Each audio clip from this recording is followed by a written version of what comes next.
ایک بہت عرصے سے ایک مضمون ہے جس کو جب یہی موقع ملتا ہے ایسی باتوں کو ریپیٹ کرانے کا تاکہ بات پہنچ جائے قرآن پاک حدیث پاک کی. جیسے پچھلے 8 مہینوں سے بیعت کے بارے میں فتویٰ بندوی ٹاؤن کا تو ہمت ہی نہیں ہوتی تھی بیان کرنے کی کہ اشارہ نہ ہو جائے، کیونکہ جمعرات کو رش زیادہ ہوتا ہے اور جمعے کو تو اور زیادہ ہوتا ہے، اور اس میں تو لوگ بیان کے لیے تو کم آتے ہیں، باقی دوسرے نماز کے لیے آتے ہیں تو وہاں پہ بیان نہیں کر سکتا تھا. پھر اتوار کو بھی نہیں کر سکتا تھا کہ اس بیان کروں گا اس کو فتوے کو تو ایسا نہیں اپنی طرف اشارہ نہ ہو جائے. تو پھر یہاں اللہ تعالیٰ نے 3 ساتھی بیٹھے تھے، پھر اور ساتھی آ گئے، پھر 12 ساتھیوں میں یہ فتویٰ پڑھ کے سنائے بیعت کے بارے میں، اصلاح کے بارے میں. پھر مفتی یوسف عباس صاحب یہاں بیٹھے تھے، پرانے ہیں بہت زیادہ، میرے اجازت یافتہ ہیں. ان سے میں نے مشورہ کیا کہ بھائی اتنا تو لوگ سب پہ اعتراض کرتے رہیں گے، لیکن یہ یہیں بیان کریں جمعرات، کیونکہ لوگ پھر جاتے ہیں جعلی جگہوں پر جاتے ہیں. تو پھر وہ بیان ہو گیا تھا. ایسی بہت سی چیزیں ہیں جو ٹیپ کرنے کا ہے لیکن موقع ہی نہیں ملتا. لوگ ہوتے ہیں جیسے مغرب کے بعد نئے لوگ بھی ہوتے ہیں تو ڈر لگتا ہے، اور جو پرانے لوگ ہیں ان کو پتہ ہے کہ اتنا چیزیں اللہ نے بنوائی اور مدرسہ اور یہ روز کے خرچے ہیں، لیکن جو پرانے ان کو پتہ ہے کہ کوئی سفیر نہیں ہے، یہاں صرف اطلاع کر دیتے ہیں بس، باقی پیچھے پڑنا سفیر کوئی بھی نہیں ہے. تو اسی طرح یہ اس بارے میں تقریباً 15 صفحات 16 صفحات ہیں مختصر، میں انشاءاللہ تعالی میں پھر یہیں ٹیپ کراتا ہوں، وہاں تو ہمت بھی نہیں ہوتی. اعوذ باللہ من الشیطان الرجیم، بسم اللہ الرحمن الرحیم. مثل الذین ينفقون اموالهم فی سبیل اللہ كمثل حبۃ انبتت 7 سنابل فی کل سنبلۃ 100 حبۃ واللہ یضاعف لمن یشاء واللہ واسع علیم. یہ سورہ بقرہ آیت نمبر 261 ہے،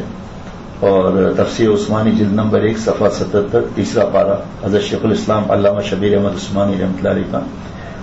ترجمہ. مثال ان لوگوں کی جو خرچ کرتے ہیں اپنے مال اللہ کی راہ میں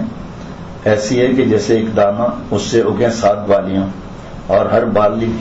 میں 100 دانے، اور اللہ بڑھاتا ہے جس کے واسطے چاہے، اور اللہ نہایت بخشش کرنے والا ہے، سب کچھ جانتا ہے. حضرت والا رحمۃ اللہ علیہ فرماتے تھے، اور تفسیر میں بھی شاید یہی جملے ہیں کہ اللہ کی راہ میں تھوڑے مال کا بھی ثواب بہت ہے،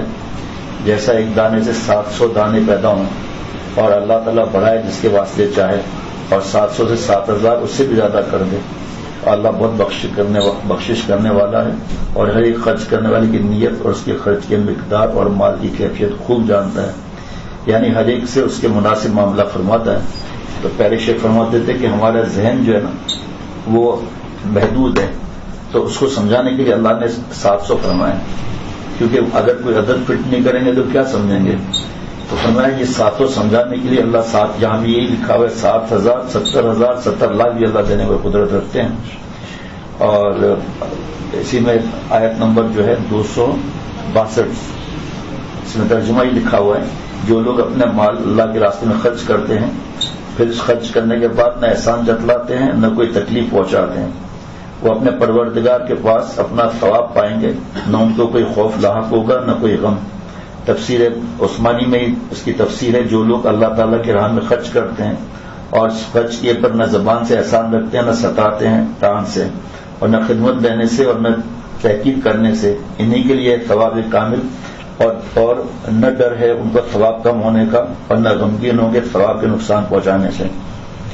اور آیت نمبر 264، اے ایمان والو اپنے صدقات کو احسان سے بقرہ کا ہے سب یہ،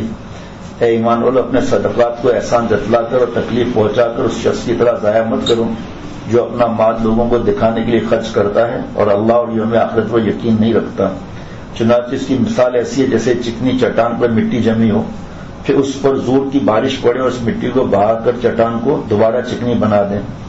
ایسے لوگوں نے جو کمائی کی ہوتی ہے وہ ذرہ بھی ان کے ہاتھ نہیں لگتی، اور اللہ ایسے کافروں کو ہدایت نہیں پہنچاتا. جناب تفسیر میں فرمایا کہ اوپر مثال بیان فرمائی تھی خیرات کی، کہ ایسے ہی جیسے ایک دانہ بویا اور اسے 700 دانے پیدا ہوئے. اب اللہ فرماتے نیت شرط ہے، اگر کسی نے ریا اور دکھلاوے کی نیت سے صدقہ کیا تو اس کی مثال ایسی سمجھو کہ کسی نے دانہ بویا ایسے پتھر پر جس پر تھوڑی سی مٹی نظر آتی تھی، جب بارش برسی تو بالکل صاف رہ گیا، اب اس پر دانا کیا ہوگے گا؟ ایسے ہی صدقات میں ریاکاروں کو کیا ثواب ملے گا؟ پھر یہ آیت نمبر ہے 265، ترجمہ ہی لکھا ہوا ہے، جو لوگ اپنے مال اللہ کی خوشنودی طلب کرنے کے لیے اور اپنے آپ میں پختگی پیدا کرنے کے لیے خرچ کرتے ہیں، ان کی مثال ایسی ہے جیسے ایک باغ کسی ٹیلے پر واقع ہو، اس پر زور کی بارش برسے تو وہ دگنا پھل لے کر آئے، اور اگر اس پر زور کی بارش نہ بھی برسے تو ہلکی فوار بھی اس کے لیے پھر کافی ہوتی ہے، اور تم جو عمل کرتے ہو اللہ اسے خوب جانتا ہے۔ بس اس اخلاق ہونا چاہیے ہمارے، وہ اخلاق میں اصلاح بھی آ جاتی ہے، اس میں اخلاص بھی آ جاتا ہے، ریا سے بچنا بھی آ جاتے ہیں۔ اللہ اللہ۔ اور آیت نمبر 268 میں پورے اس میں سورہ بقرہ میں سب آیتیں اسی بارے میں ہی ہیں۔ ترجمہ ہے، شیطان تمہیں مفلسی سے ڈراتا ہے اور تمہیں بے حیائی کا حکم دیتا ہے، اور اللہ تم سے اپنی مغفرت اور فضل کا وعدہ کرتا ہے، اللہ بڑی وسعت والا، ہر بات جاننے والا ہے۔ تفسیر میں فرمایا کہ جب کسی کے دل میں خیال آئے کہ اگر خیرات کروں گا تو مفلس رہ جاؤں گا، اور حق تعالیٰ کی تاکید سن کر بھی یہی ہمت ہو اور دل چاہے کہ اپنا مال خرچ نہ کرے، اور وعدہ الہی سے آراز کر کے وعدہ شیطانی طبیعت کو میلان و اعتماد ہو، اس کو یقین کر لینا چاہیے کہ یہ مضمون شیطان کی طرف سے ہے۔ یہ نہ کہے کہ شیطان کی تو ہم نے کبھی صورت بھی نہیں دیکھی، حکم کرنا تو دنکنار۔ اور اگر یہ خیال آوے کہ صدقہ خیرات سے گناہ بخشے جائیں گے اور مال میں بھی ترقی اور برکت ہوگی، تو جان لے لے کہ یہ مضمون اللہ کی طرف سے آیا ہے، خدا کا شکر کریں، اور اللہ کے خزانے میں کمی نہیں، سب کے ظاہر اور باطن نیت عمل کو خوب جانتا ہے۔ اور آیت نمبر 271 میں ہے، اگر تم صدقات ظاہر کر کے دو تو یہ اچھی بات ہے، اور اگر تم ان کو چھپاؤ اور فقراء کو دو تو وہ بہت زیادہ بہتر ہے تمہارے لیے، اور اللہ تمہارے گناہوں کا کفارہ فرما دے گا، اور اللہ کو تمہارے سب کاموں کی خبر ہے۔ تفسیر میں فرماتے ہیں اگر لوگوں کو دکھانے کی نیت نہ ہو تو خیرات کرنا لوگوں کے روبرو بھی بہتر ہے تاکہ اوروں کو بھی شوق اور رغبت ہو، اور چھپا کر خیرات کرنا بھی بہتر ہے تاکہ لینے والا نہ شرمائے۔ خلاصہ یہ کہ اظہار اور اخفاء دونوں بہتر ہیں، مگر ہر موقع اور مسلک کے لحاظ ضروری بات ہے۔ ایک بار شیخ العرب العجم کا جو مزاج تھا اعلان کرنے کا، تو میں حضرت کے نزدیک بیٹھا تھا، میں عرض کیا حضرت میرا دل چاہتا ہے دینے کا، تو ریا تو نہیں ہوگا؟ فرمایا نہیں، ضرور دینا چاہیے، کیونکہ یہاں پر کوئی مجھے نہیں دے رہا ہے، دین کے لیے دے رہا ہے۔ تو وہاں یہ منع ہے کہ خاندان کے لوگ بیٹھے ہیں اور اٹھا کر یہ آپ کے لیے زکوٰۃ ہے بھائی،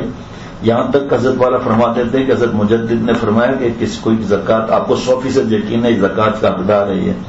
خاندان کا آدمی ہے، تو اکیلے میں بھی اس کو مت کہو کہ یہ تمہارے لیے زکوٰۃ ہے، آپ کے لیے شرمندگی ہوگی، آپ کے لیے ہدیہ ہے۔ تو اللہ کو تو پتہ ہے جس نے چھان بین کر کے، اور یقین ہے کہ یہ رشتہ دار پیسہ برباد نہیں کرتا ادھر ادھر، یا جیسے حضرت نے فرمایا کہ بچی کا کھانا سنت سے ثابت نہیں ہے، یا ان کو پتہ ہے کہ یہ رسومات کریں گے، تو اگر وہ واقعی وقتدار ہے دینے کا تو پھر نقد نہ دیں، ورنہ ناچ گانے وغیرہ میں اس کا حصہ بھی لگ جائے گا۔ ان کو کوئی چیز اللہ نے دیا ہے، پلنگ خرید کر دے دو، اللہ نے اور دیا حقدار ہے، چھوٹا زیور بنا کر دے دو۔ آج کل چاندی کے زیور بھی آتے ہیں خواتین کے لیے، تو منع بھی نہیں ہے۔ تو فرمایا اس وقت ہے اخفا، اس وقت یہ ہے کہ بھئی سب کے ساتھ بیٹھے رشتہ دار، ارے بھائی وہ پچھلے 10 دن پہلے آپ کو زکوٰۃ دینی تھی، میں بھول گیا تھا، یہ لفافہ آپ کے لیے، یہ منع ہے۔ باقی فرمایا شیخ کو اگر کوئی کرسی رکھوا دیجیے، فرمایا شیخ کو اگر کوئی دے رہا ہے زکوٰۃ کے لیے، صدقات کے خرچے کے لیے، تو اس میں سب کے سامنے بھی دے سکتا ہے، منع نہیں اس میں خدا نہ خاصہ شیخ اپنے لیے تھوڑی دے رہا ہے، تو اس کے بارے میں فرمایا یہ الگ بات ہے اس کے لیے جناب۔ اور یہ میں تلاش کر رہا تھا، وہ الحمدللہ مل گیا، شروع میں لکھا ہوا تھا، پتہ نہیں کیا کر لیا انہوں نے۔ آپ صلی اللہ علیہ وسلم فرمایا بلال